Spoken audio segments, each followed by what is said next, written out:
you're the commissioning editor of Alhambra website and it's a whole platform, isn't it, about Latin American politics? That's right. I'm a contributing editor. Contributing editor. Yeah.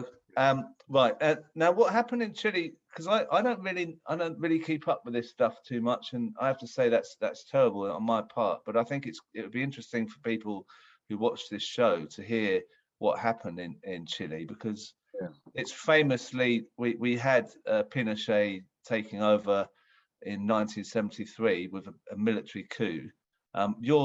Your family were affected by that. Is that right as well?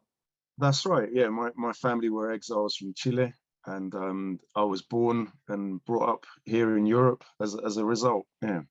And Pinochet, from what I've read, was the kind of poster boy for sort of monetarism and neoliberal economics. I wasn't aware of that until I read this in the last week. This election result, can you tell us what bearing that has on that whole history of Chile from Pinochet and the economic policy? And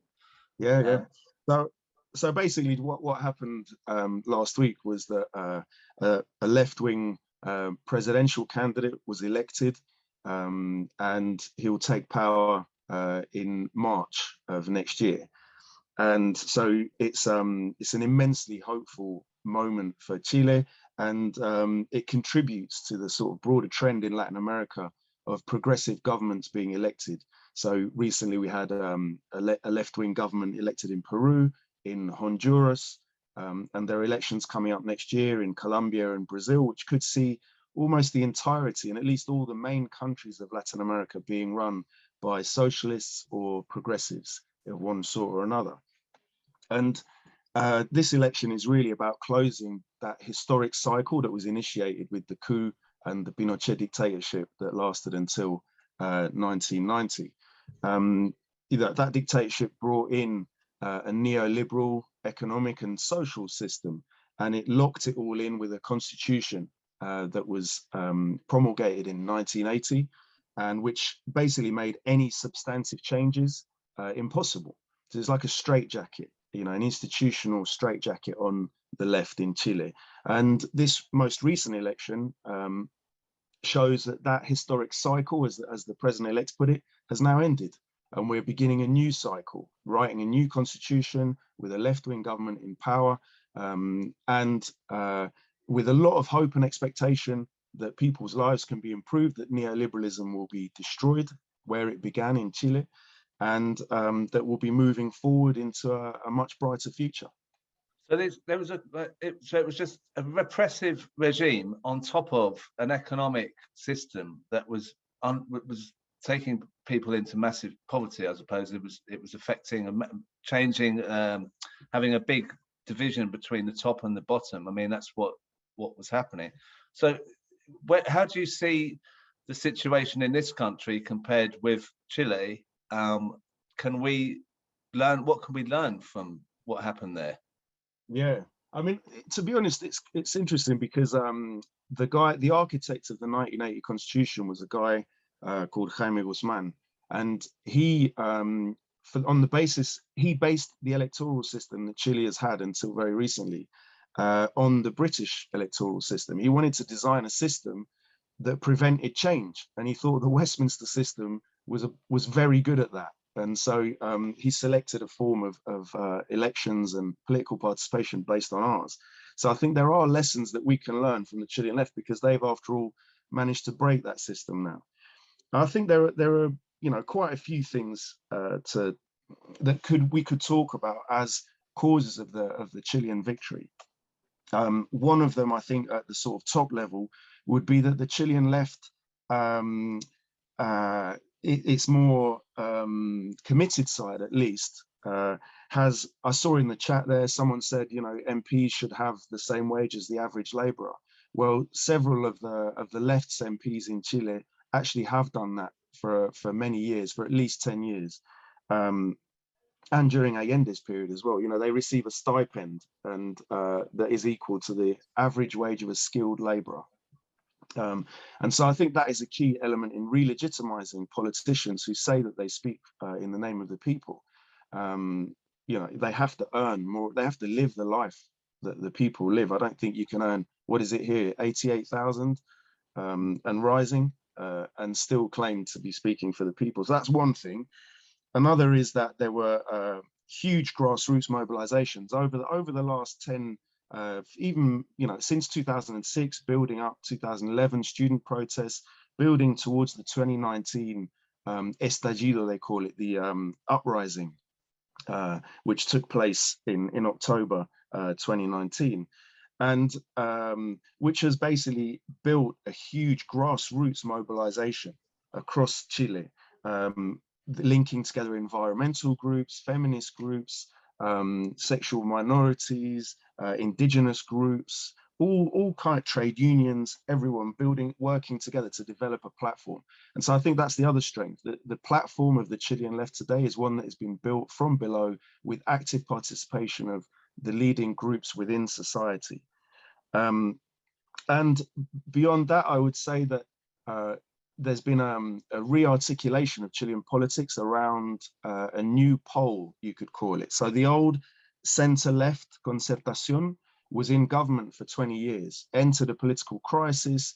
The polarization of politics and the kind of grassroots mobilizations meant that center-left fragmented, and several of the parties there have split, and that has helped the regrouping of the left around a new set of ideas. And that's one of the reasons that they were able to win in this most recent election. They've got coherence around what they want, how they want to get it, and who is going to lead them in that process. And that's something that I don't think we have here. So this thing about the centre left, I mean, when we spoke earlier this week, you were saying that the centre left didn't offer anything for most people because of the situation they were in. They needed radical policies. I mean, can we see a parallel possibly as well here? I know you probably want to just talk about Chile, but we just desperately need some optimistic stuff. Yeah. But obviously, there's a parallel. If the centre left don't offer anything, like do a Starmer where they don't say anything, then people aren't going to vote for that. I mean, that's kind of a lesson as well, isn't it, from Chile? That's exactly right. I mean, the centre left in Chile was made up of the Christian Democrat Party and the Socialist Party. And they administered this neoliberal model for a long time through the 1990s into the 2000s. And this went a long way to delegitimizing them in the eyes of the people. You know, people talked about the red set, for example, because many of these socialist politicians became involved in public-private financing issues. They set up companies, they set up universities, they set up schools. They all began to profit from this huge kind of corrupt machinery that was built around this neoliberal model. And so when it came to amending that model, not only did they not have the legitimacy to be able to speak as victims of it, really, they didn't, they in many cases protected it. So there's still a debate going on as to whether or not they could have pushed further, they could have pushed harder to reform this constitution when they were in power, or whether they just didn't want to. Personally, I think there were too many of them that were benefiting from it. And ideologically, they'd lost that kind of idea of the need for change. So they discredited themselves through participating in what was a hostile regime to most people. Exactly, they were massively discredited. Just finally, because I'm like I say before, we got this tight schedule thing. Yes. We didn't have it before. No, we did have it always, but it just never existed. But this anti-Semitism smear has been leveled at the new president. Can you tell us a bit about that as well? Yeah, so I mean, it wasn't just the new president, it was also the other front runner for the left in the presidential primary. So Chile has a system where you first of all have a primary among your political group, and then whoever wins the highest percentage of that primary vote then becomes the candidate. And so the other candidate was a guy called Daniel Jadwe, who is a Chilean Palestinian.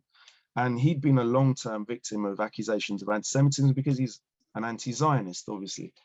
And Boric was also smeared by association, and because he's made several strong statements about the genocide of the Palestinian people by Israel.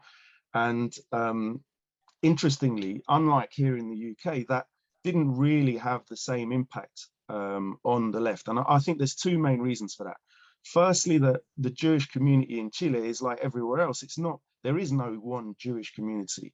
So there's, the accusations were being made by a very right-wing clique within that Jewish community.